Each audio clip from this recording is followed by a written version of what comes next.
በጊዜ አላደረሳችሁም ተብሎ ኦዲተሮቻችን ታስረዋል። ልዩ ኦዲት በዚህ ሁኔታ ነው የሚሰራው። ግን ከፌደራል ፖሊስ ጋር ከበላይ አመራሮች ጋር ባለን ተናቦ መስራት አንድ ግለሰብ የፈጠረው ነው ችግሩን ለማስተካከል ወዳውኑ ወደ ነበረበት እንዲመለስ ለማድረግ ተሞክሯል። ሌሎችም አሉ። አሁን የኦዲት በመንግስት ተቋማት ብቻ ሳይሆን በግል ተቋማትም ጭምር ወደ ተቋማችን ሲመጡ ሽጉጥ ጭምር ይዘው ነው የሚመጡት። እኛ ግን አንበገርም ለሽጉጥም 32.9 ኒርሊ 33 ቢሊዮን ብር ያልተወራረደ ሂሳብ አለ። ይሄ ደግሞ በ7 ቀን ውስጥ ነው እንግዲህ ሁለቱም ደንቡም መመሪያውም የሚለው ግን እዚህ ላይ ሲገለጽ ከ10 ዓመት በላይ ጭምር የሆነው ነው የተብራራው። ያላወራረዱባቸው ምክንያት አሁንም እንደቀድሙ ምንድነው ነው የሚሉት። እነዚህ አስተያየቶች የፌደራል ዋና ኦዲተር መስሪያ ቤት የ2016 በጀት ዓመት ሂሳብ የፋይናንሻል የህጋዊነትና የክዋኔ ኦዲት ሪፖርት ባቀረበበት ወቅት የተነሱ ናቸው። የፌደራል ዋና ኦዲተር መስሪያ ቤት የ2016 በጀት ዓመት ከ160 በላይ መስሪያ ቤቶች ኦዲት መደረጋቸውን የገለጹት ዋና ኦዲተር መሰረት ዳምጤ በ2015 በጀት ዓመት ተመላሽ እንዲደረግ ከተገለጸው 20 ቢሊዮን ብር ውስጥ ማስመለስ የተቻለው 14.2 በመቶ ያህሉ ብቻ መሆኑን አንስተዋል። በጠቅላላ እንዲመለስ አስተያየት ከተሰጠበት ብር 20.4 ቢሊዮን እና የ23230 የአሜሪካን ዶላር ውስጥ የተመለሰው 2.9 ቢሊዮን ወይም 14% እና በዶላር ከተወሰደው ደግሞ $30 ብቻ ተመላሽ የተደረገ ሲሆን ብር 17.5 ቢሊዮን እና በዩኤስ ዶላር 23200 ተመላሽ ያልተደረገ መሆኑ ታውቋል። የፌደራል ዋና ኦዲተር መስሪያ ቤት የኦዲት ስራውን የሚያከናውነው በተለያዩ ችግሮችና ማስፈራሪያዎች ውስጥ ሆኖ መሆኑን የሚገልጹት ዋና ኦዲተሯ በሪፖርታቸው ካነሷቸው ጉዳዮች መካከል የተለያዩ የመንግስት ተቋማት ከ1.6 ቢሊዮን ብር በላይ ከተመደበላቸው በጀት በላይ መጠቀማቸውን ገልጸዋል። 348 ሚሊዮን ብር ደግሞ ማስረጃ ያልቀረበበት ወጪ ሆኖ መመዝገቡን አብራርተዋል። ክፍያዎች ከመፈጸማቸውና ከመመዝገባቸው በፊት ስለ ወጪ የተሟላ ማስረጃ ማቅረብ እንዳለበት ተመላክቷል። በዚህ መሰረት እየተሰራ መሆኑን ለማረጋገጥ ኦዲት ሲደረግ በ28 መስሪያ ቤቶችና በ7 ቅርንጫፍ ጽሕፈት ቤቶች በጠቅላላው ለተፈጸመው ክፍያ 348.8 ሚሊዮን የተሟላ ማስረጃ ያልቀረበለት መሆኑ ታውቋል። የኢፌድሪ የህዝብ ተወካዮች ምክር ቤት በ39ኛ መደበኛ ስብሰባው የፌደራል ዋና ኦዲተር መስሪያ ቤት የ2016 በጀት ዓመት ሪፖርትን ካዳመጠ በኋላ የተለያዩ አስተያየቶችና ጥያቄዎችን አቀርቧል። ከቀረቡ ጥያቄዎች መካከል መስሪያ ቤቱ ማሳሰቢያ ከመስጠት ባሻገር በጀቱን በአግባቡ ስራ ላይ ባላዋሉ ተቋማት ላይ ህጋዊ ተጠያቂነትን ማረጋገጥ ለምን አልተቻለም የሚለው ይገኝበታል።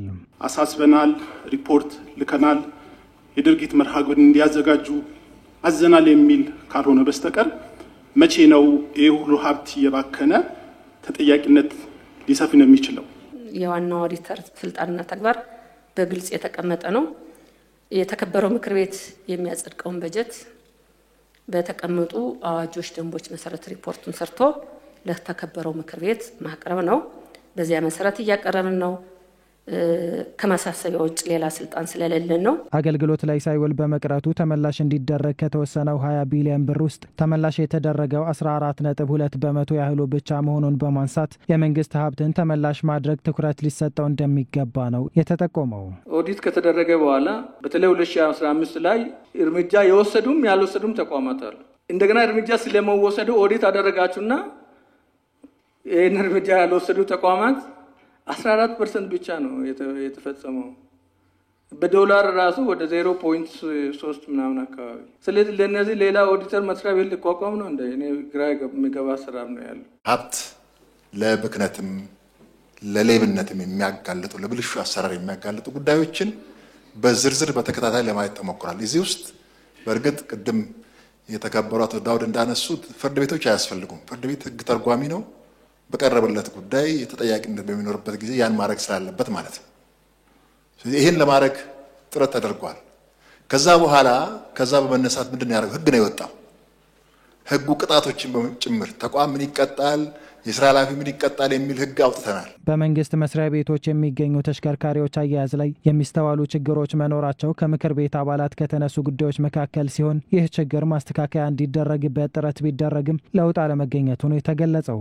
ብዙ ተሽከርካሪዎች በቀላል ብልሽት ይቆማሉ። በተወሰነ ጊዜ በኋላ ብዙ ወጪ ይጠይቃል። አለዛ ሌላ ተሽከርካሪ ነው የሚገዛው ማለት ነው። ይሄን ሀብት ማኔጅ ካላደረግን ታዲያ የኛ ኦዲት ማድረግ ስራ ምንድነው የሚለው ነገር ጥያቄ ያለብኝ ነው። ከዚህ በፊትም የተሽከርካሪ አጠቃቀም በተመለከተው ኦዲት አድርገናል፣ አሳሰቢያ ሰጥተናል። አሁንም ያሉት ችግሮች እንደቀጠሉ ናቸው። አሁን ይህን ችግር ሊፈታው የሚችለው ምንድነው?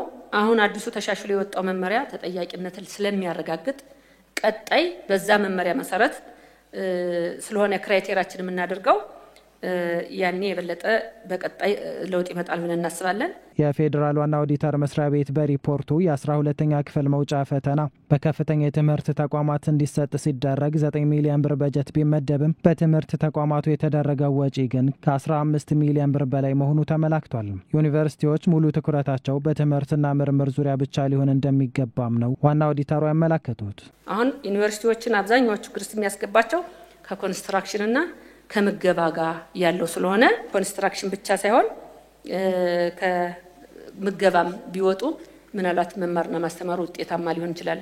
ግን የሚገርመው እነሱ ከምገባ እንወጣ ቢለው አንድ ቀን ጥያቄ አንስተው አሁንም ደግሜ የምናገረው ለምንድነው መልሱ ከነሱ ይመጣል።